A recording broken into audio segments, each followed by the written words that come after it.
All right, everyone. Hello. Welcome to Granblue Radio. This is episode number 227. We were in the middle of a down month, but, well, I mean, even if there's not much happening in-game, outside of the game, there's always something to talk about.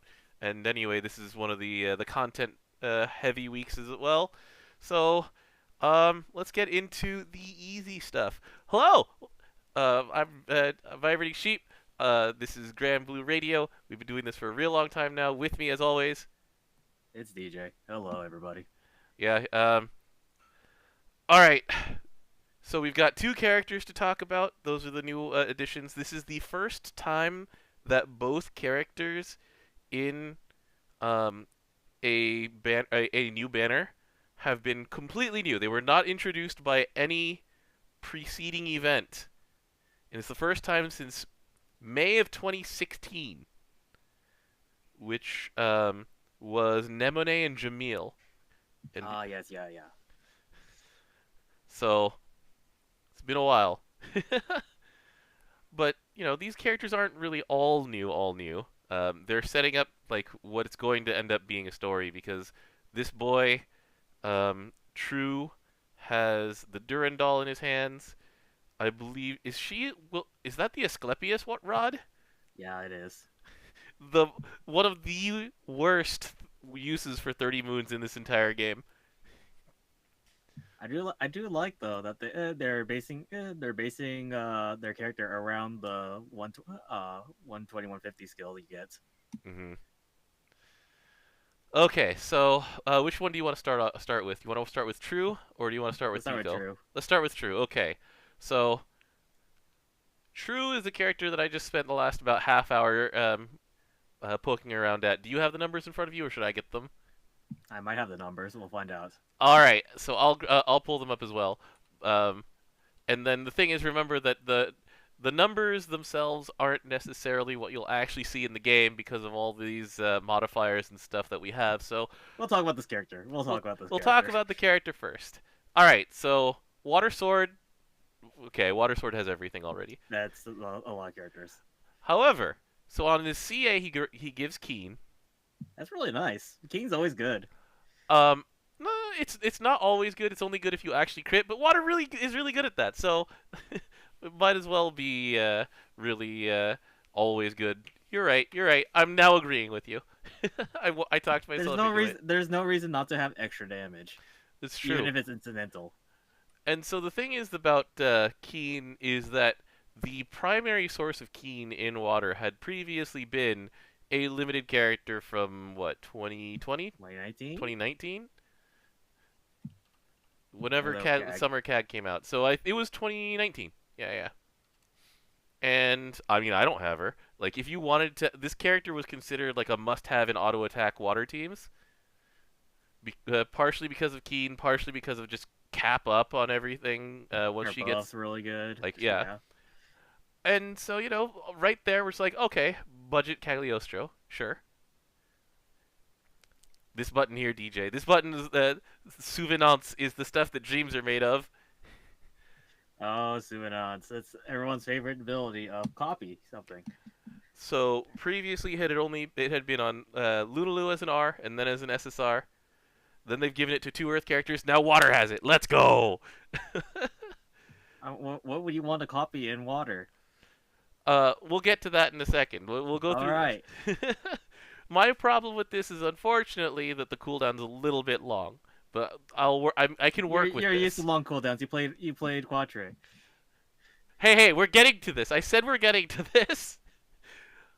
And then boost to self crit is kind of if you don't have the grid to auto crit yet, then it's fine. It's what gets you there. It's what Fifty like percent for 50%. It's not bad. um reprise stacking water defense down 5 turn cooldown. It's not bad, but um it's it's fine.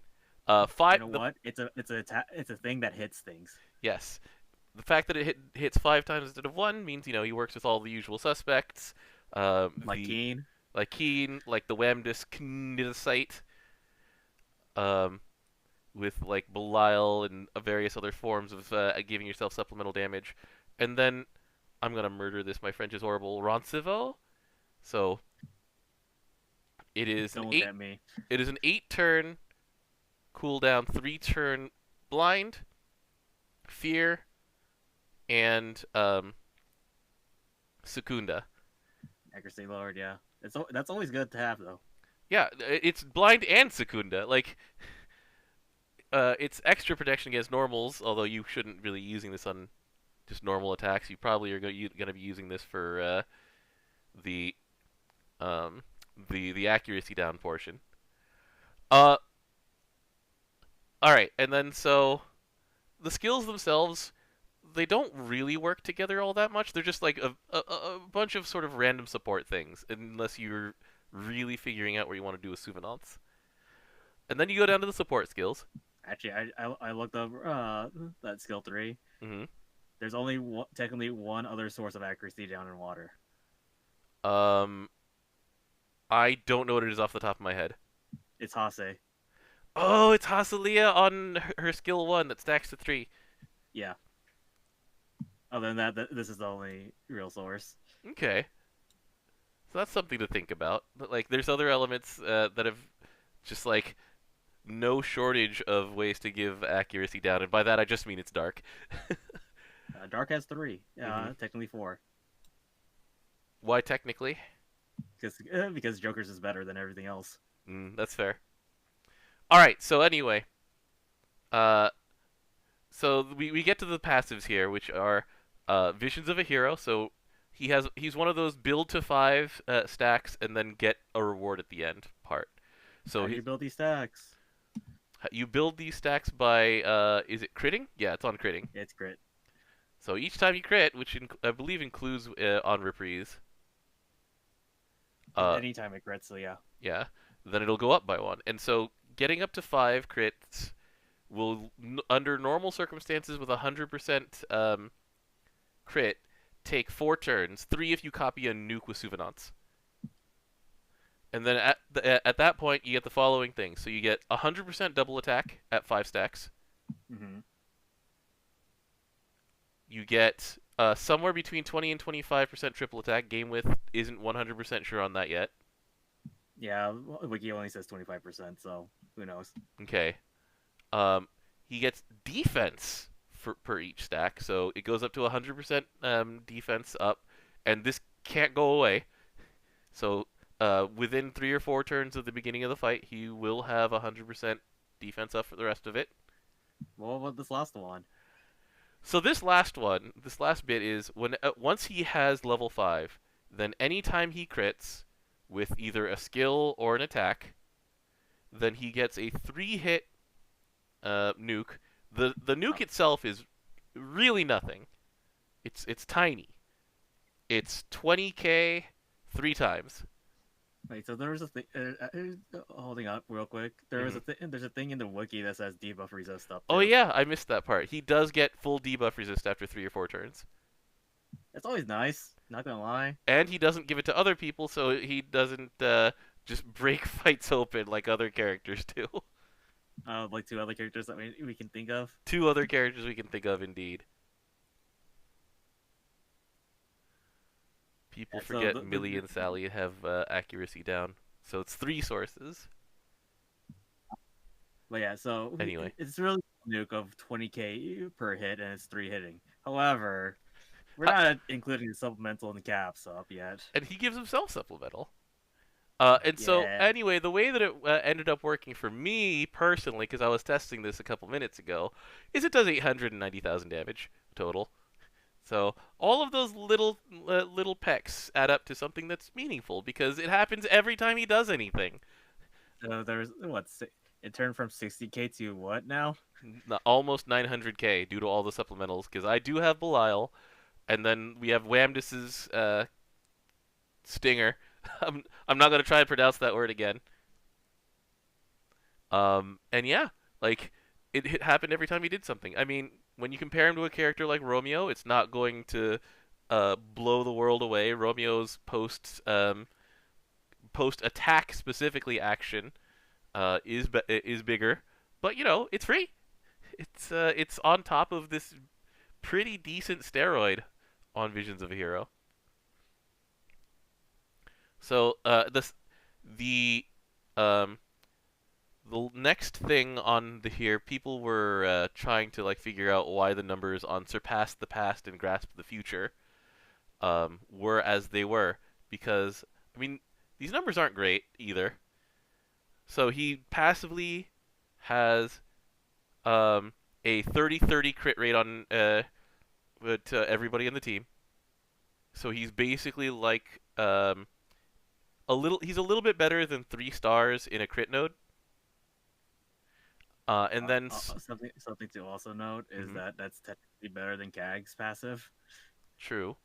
And then because hers is 25% for 30 at full deluge crits, but she can also do this in the back row. right. And then the other one is um, that the supplemental damage is what was it, 3,000? So and 3,000 is not a lot compared to what we've gotten used to. Well, does it stack with the grid ones or no? Let Is the me question. look on the game with page because their tweet doesn't have info on that one. So let me pull that up on his second Sapo. This is stack. Let's see. It has a field for his stacking for crit. Uh, so for crit, he uh, for Keen, he does not stack with Kolulu's passive, and that's the only thing he doesn't stack with. For supplemental, it does not list it. I mean, extra is extra Yeah, if it does stack. So but the main thing is that 3,000 is one of the smallest numbers we've seen on that so far. But you know, like if it does stack with all of the grid stuff, then it's totally fine.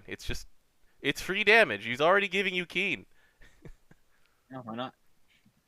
because the Keen is what? How much? It's 50k more on all crits.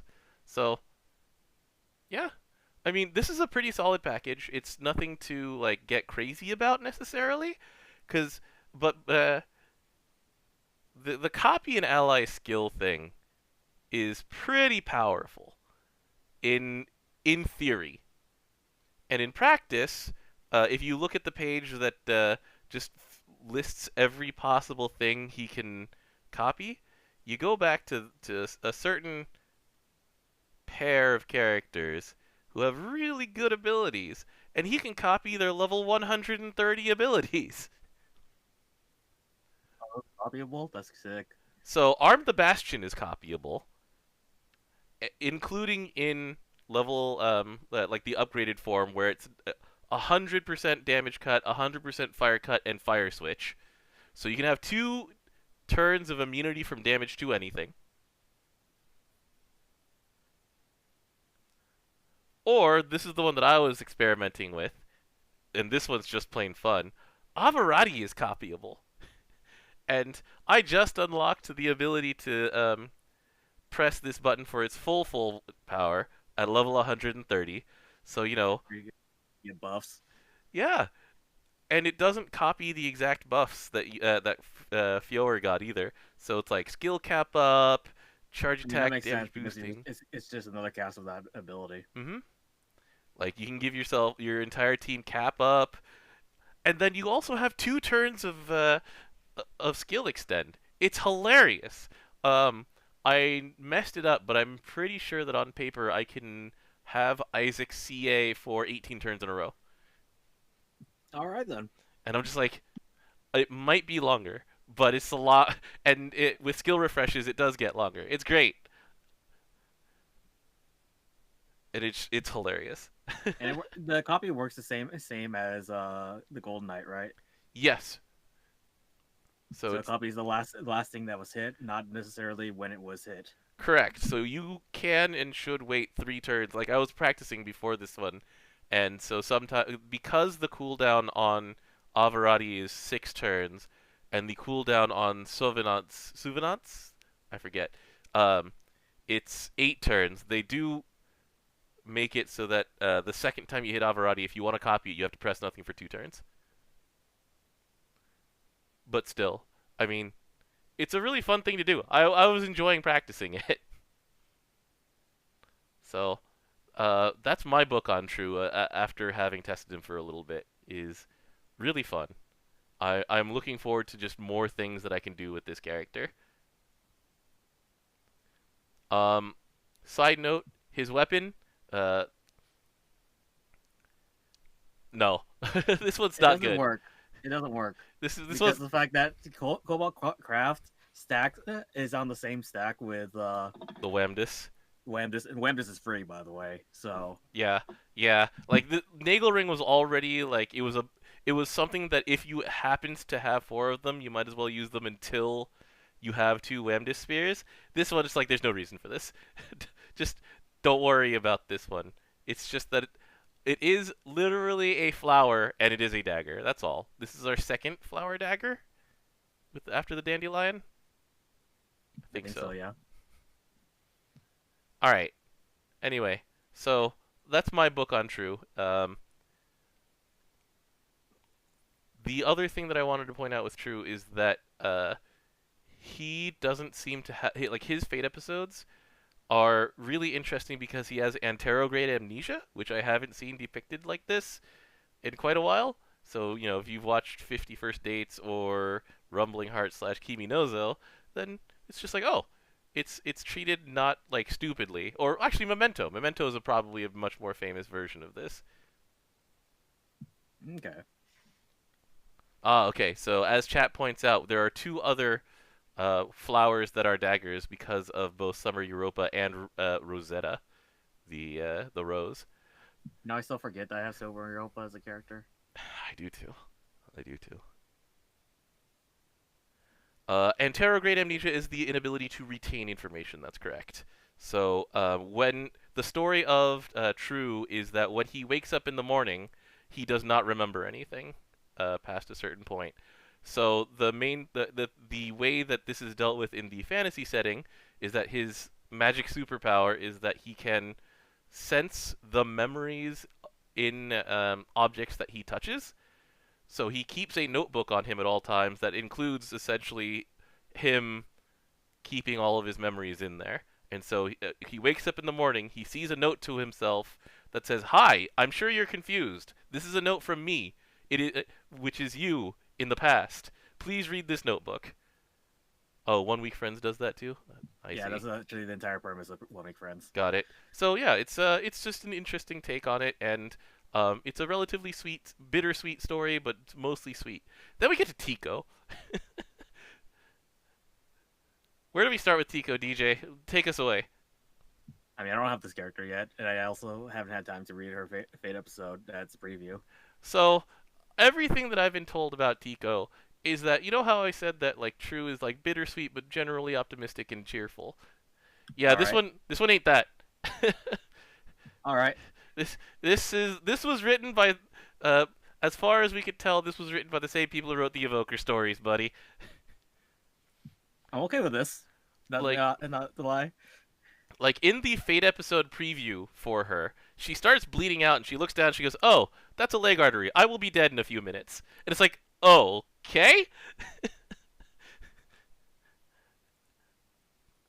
So, all right. Nice.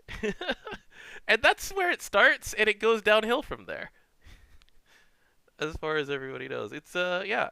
Anyway, let's talk about the character herself since we can't really talk about her story too much. So Tikoh, um light staff healer. So let's start there, DJ. I mean, that's nothing new. It really isn't.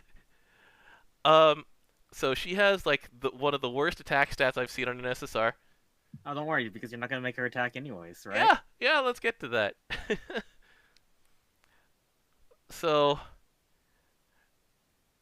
where do we start? So she's designed for full auto basically, but not actually full auto because it, you have to press a button before you full auto with her before her to work. Yeah, her skill 3. So we're gonna basically start with her skill 3. The rest of her stuff we'll talk about later because this is the foundation of how she plays. So she turns off her attack. And then when she is in that mode, she can't normal attack. She can still CA. That's important. But she heals and removes a debuff from all of your light allies at the end of the turn. And this is a buff that cannot be removed because it's also costing her her attack. That's pretty cool. Um, and so, there are a lot of fights that we've been really annoyed at in the past that she makes a lot more livable. Like when Anubis puts that whole thing on your team where you just get permanently skill sealed. Yeah, she doesn't care. Or Fediel putting on the debuff at the end of every turn and By attacking you, yeah. by attacking you. Yeah, she doesn't care. It just goes away. Yeah, T-Rex would just keep stacking debuffs on you. She doesn't care. So at the cost of doing good per turn damage or anything like that, you just get this healing machine. This is perfect for me because my water grid right now for full auto is I'm not gonna do this fast. I'm just gonna live. Mm-hmm. So this is perfect for me. Yeah. All right, and then so when she's in this mode, she can CA, but she'll only CA through like getting to 100-meter via other character CAs or uplift or something like that. And then she has her CA, which is it does do damage. It does not heal, so other characters who you were thinking about who were on FA teams purely because they healed on CA. She doesn't necessarily replace them as compared to just supplementing them. I like Sophia. Sophia, Lucio does it. Like it's very small, but it's there. But yeah, then she gives vaccine to light allies, which is just every ally gets their debuffs removed at the end of the turn. Sure, why not? You might have too many debuffs on you. Who knows? Well, here's the thing: is that she's a doctor, so they just gave her a version of Doctor Skill 1. Yeah, you're right. The other part of her is a different part of Doctor. She gives you a blue pot at the start of battle, so she gives you the That's the reason that people packed Halloween Charlotta for so long. That's a reason that Chicken is. That's a reason that Chicken is so freaking good at long fights. Because she can eventually make you another pot by sacrificing all your drumsticks. Mm-hmm. But yeah, so there's already a lot going on, and we've covered exactly 3 of her text boxes here. All right, so we then have her skill 1, which is anesthesia. She gives attack up, defense up, turn-based damage lowered, which is something that we last saw in Thief's level 130 upgrades. Oh yeah. It was unique at the time and is now no longer unique a few weeks later. Unfortunately, the attack up is on a normal modifier. Yeah, I mean, it's what I expect from characters nowadays, to be honest. it's still the attack up itself isn't really the important part of this. It's really the 100% defense up. Yeah. So the cooldown on it is 12 turns once you've leveled her, but that's a cooldown that lies to you because then we go down to Soul Binding Rod. So she rewards you for letting the enemy actually CA. yeah, it's just like, you know what? Just put up that mosh pit field. Just go. So whenever the enemy CAs or does any kind of trigger or special attack, she activates her skill 2, and then there's 2 turns that get cut off of anesthesia. So And the other one, which other one? skill 2. Oh yeah. It activates this and gives her full CA. Well, no, it also reduces the cooldowns because remember. Yeah, and it reduces the cooldown because yeah, that's true. So yeah, this is a pretty tight little engine that they've built here that just heals the crap out of you because this boost to healing cap is 50%. The heal every turn is only 1,000, so it does need that 50% to get to 1,500. She has 2 heal notes too, so that's another 40% if you have both of those. Yeah, so it goes up to close to 2,000 every turn. So yeah, this is a pretty tight little package. If you've seen the full auto videos, like it takes a lot of survival in order for her to be able to like one button full auto Fedial with you because I mean, one of those, two of those weapons in that grid is farmable. Just saying. the Odin's it was the Garrison hooves, right? Yeah, the garrison ones. Yeah. Meanwhile, but yeah, it's like it was Grand Cagliostro and what was the other one again? I forget who the second piece of that was, but it was just like you wanted to feed as much meter to the MC for Gambantane CAs as possible, and then you just leave it alone and um, like it is a hilarious thing to watch because uh, it requires so much to be able to full auto Fedial.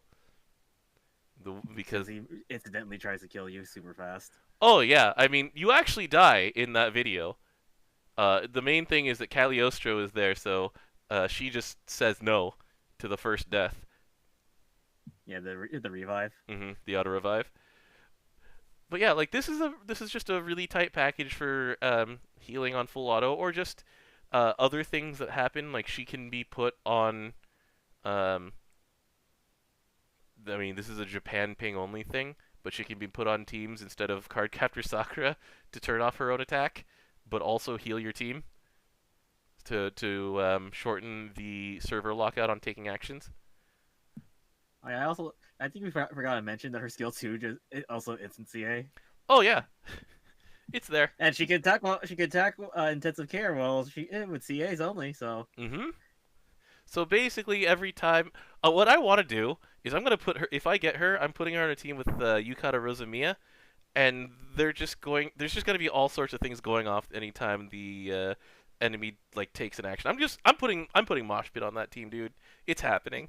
if only Mosh Pit activated while in full auto. Yeah, I understand, but you know what? It'll be a semi full auto because they have to hit Assistenza anyway. Yeah, but you only have to hit that once. Yeah, that's fair. Mosh Pit you have to hit multiple times. That's true, but it is funny. It is funny. Like using Mosh Pit on any kind of like CA trigger is just hilarious. Um, but yeah, I mean, you said you're going to be picking up this character out of loyalty to the VA, and I respect that. Yeah, Donjo. Um, and I'll eventually get this character. And you know what? We're gonna be getting a storyline involving her, Fiorito, and Feather at some point. So you know, more power to them setting up the storyline Wait, wife Feather. because he is involved with the same Navis secret society. He gets caught up in it by making a delivery, and he's like, "What? Ah. That's SSR Feather's Fate episodes. This secret society has nothing to do with Troue so far, but who knows? Maybe Troue does have something to do with it. He just doesn't remember because he has I just love interrogated. how What's I up? just love how we're printing 30-moon weapons. Yeah, and so the last question I have for you about just like this series of characters, because remember that they started this with freaking Kolulu finding Gisla literally in the trash. Your main character's like, wait, is that Gizla? Where did you get that? In the garbage. Oh, So we've and that got was that. we have Durandal now. We have Gisla. We found Taming Sari, Crimson Finger, and the Asclepius Rod. Do you have like any thoughts on what would be fun for the next weapon they bring in to be? Ah. Hmm. Maybe Vigalta, but I don't know. Oh wait, we also have Spyrai because Fiorito has the Spyrai on.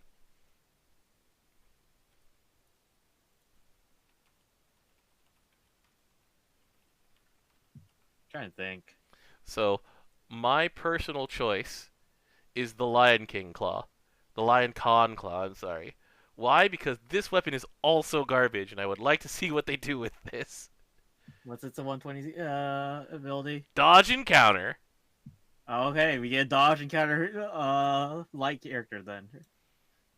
I wouldn't That's mind how that. this goes.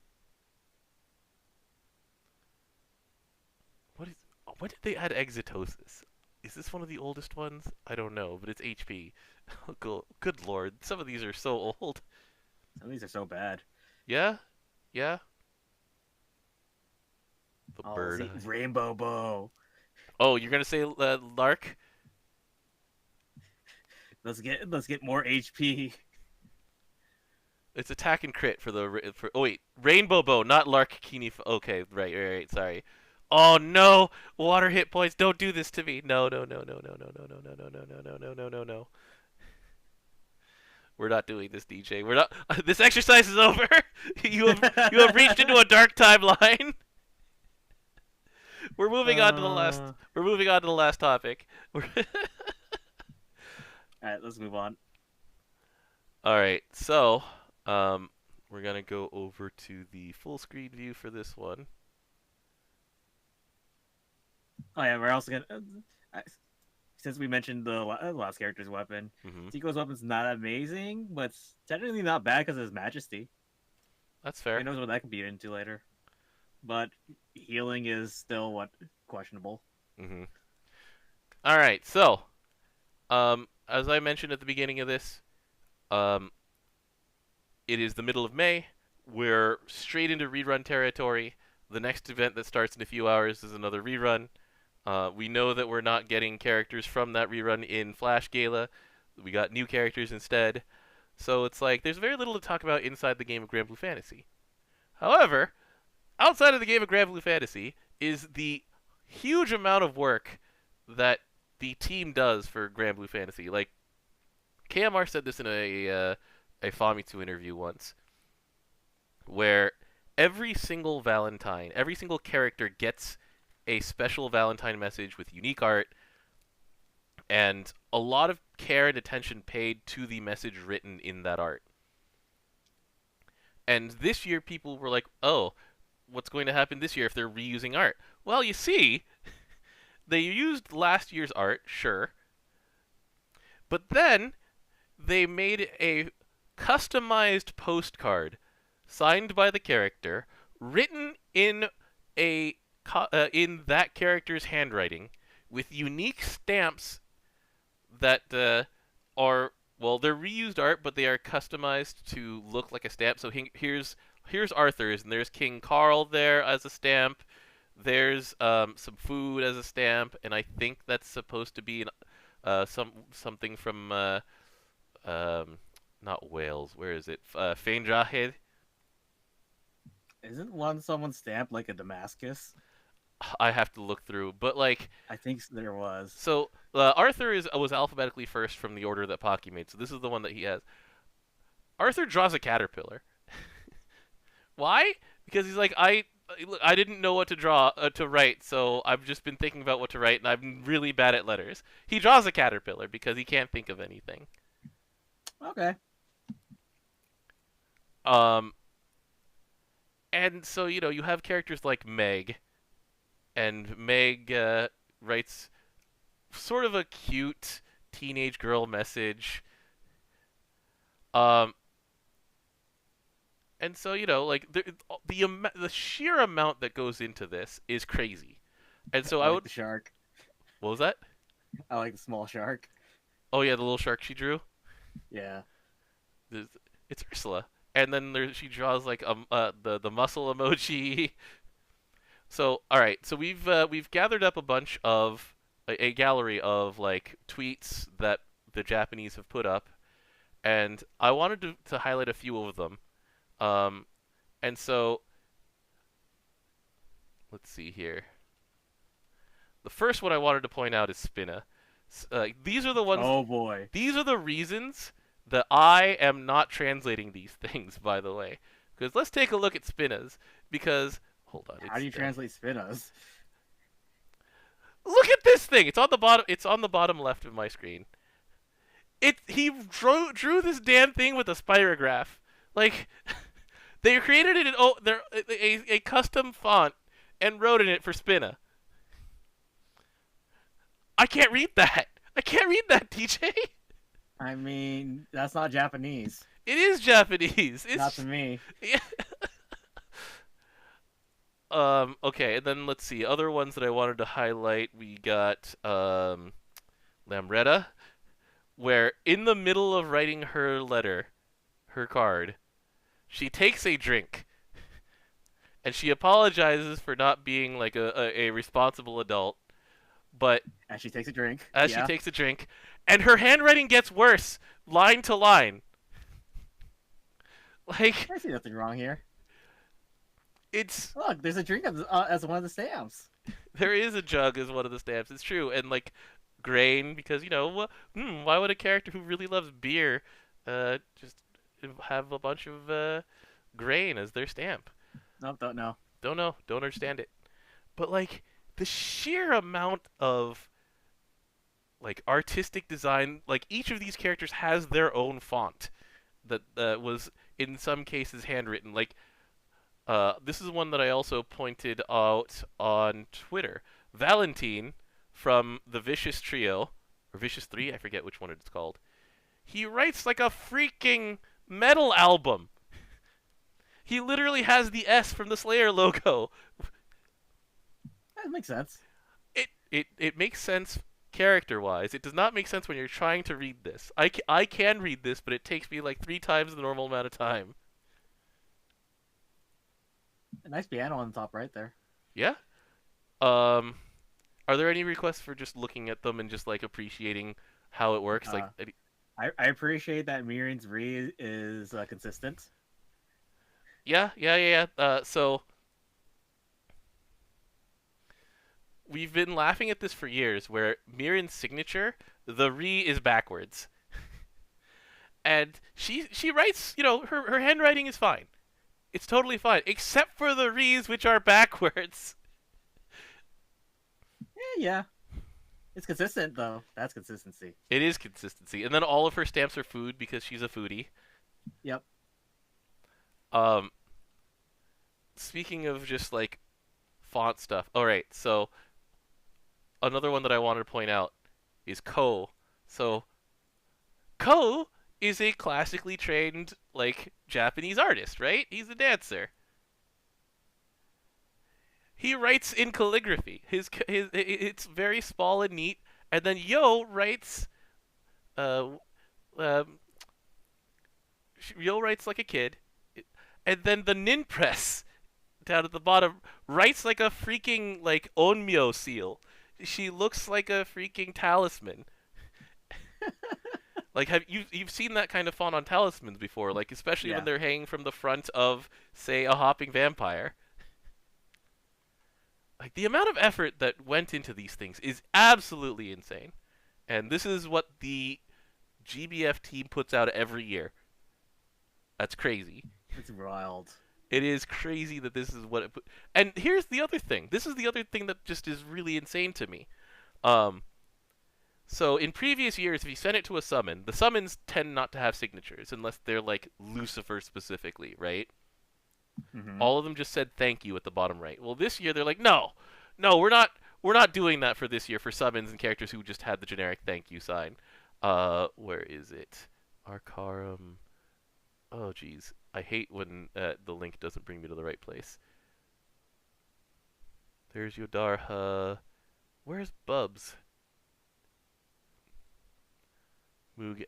Oh yeah, here's the one where Mugen writes on Nehan's behalf because Nehan is still in a coma, and Mugen's like, "Thank you for being nice um to Nehan when Mugen put chocolate by Nehan pillow for when Nehan wake up. Nehan will be happy." It's just like, jeez, they thought about that. They think about like Well when thought. they think about when you give chocolate to Kusuki, the dog from the Shinsha and Nectar event, and Tina writes on Kusuki's behalf, and Kusuki's just like, yeah, so Lucius got really mad because you sent chocolate to a dog. I can eat people food. Let's see, Nehan, here's the evokers. Where was Bubs on this one? Stories, Soshki, Moon. Is this not the right one?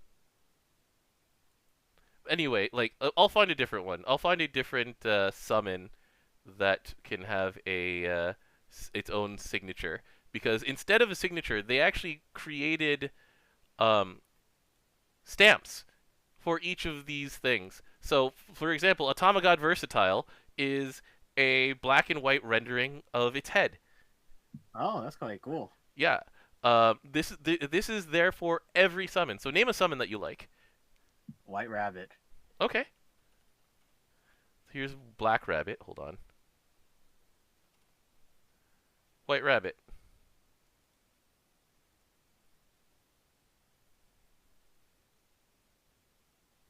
Where's White Rabbits? Oh, it's one of these. So, oh, here we go. Here's White Rabbit, Owl Cat, Black Rabbit. So, Oh, that's cute. look at Owl Cat. Owl Cat looks so smug. It's really good. There's so much like love and care put into these things. I Oh, I kind of want to see. I kind of want to see this at Granblue Fest now. Yeah.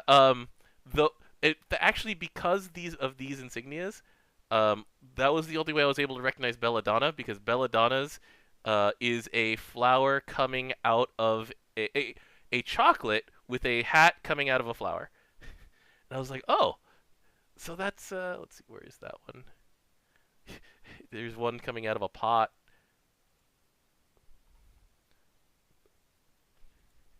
Like the like this is the kind of thing that keeps people loyal to Granblue Fantasy because it's clear that the staff works super hard on just all of the little details. Like There's so many characters. there's so many characters and each of them has a freaking they have their own font. They have their own font dedicated to just them. Like this is insane. This is an insane amount of care and effort for something that started out as something that the staff did on the side when people sent chocolates to the Cygames office. Oh, here's the Shalotl girls, and like uh, Diantha's has a bunch of birds as her stamps because Diantha. I mean, it's one of my skins that Yeah, I it's have. true. I wear that skin all the time too. But it's like, geez, this is so cool to look at and to like enjoy and display. Oh, there's Vikala's signature with the little rat. It's adorable. I'm so glad I picked up the Vikala one for this year. Here's Katura. I'm just gonna show people her signature because it's so freaking cute. It has a cow on it. It is a cow. There it is. It's so cute.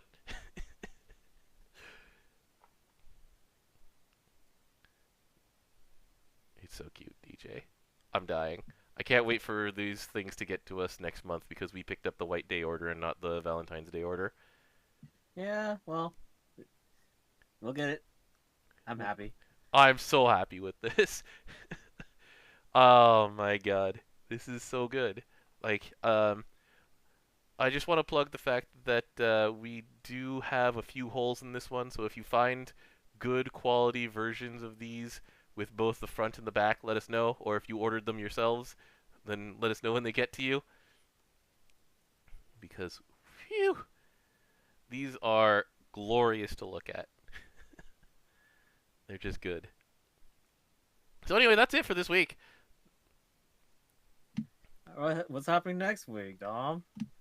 Next week we are very likely going to have Eugen 5-star to talk about because they're doing the customary uh, 5-star rate up with plus ones draw banner after this current Flash Gala is over. There's also supposed to be an update to the game. Well, maintenance for the game next week There too. is a 6-hour maintenance for the game where they will. Let's see. The things that they have announced for this month that are likely are the awaken more than one level at a time system. So they'll be able to do that instead of just hitting awaken once per awakening level for 7 levels. Yeah, that gets rid of tedium. Um, that's the only thing that I remember that they announced in advance. I guess they're also getting rid of Summon Mirage skins, but it's like, yeah, um, we'll find out what's happening after that. We'll be able to talk about that next week. All right then. So until then, thanks for joining me, DJ. We'll see you next Yeah, week. no problem.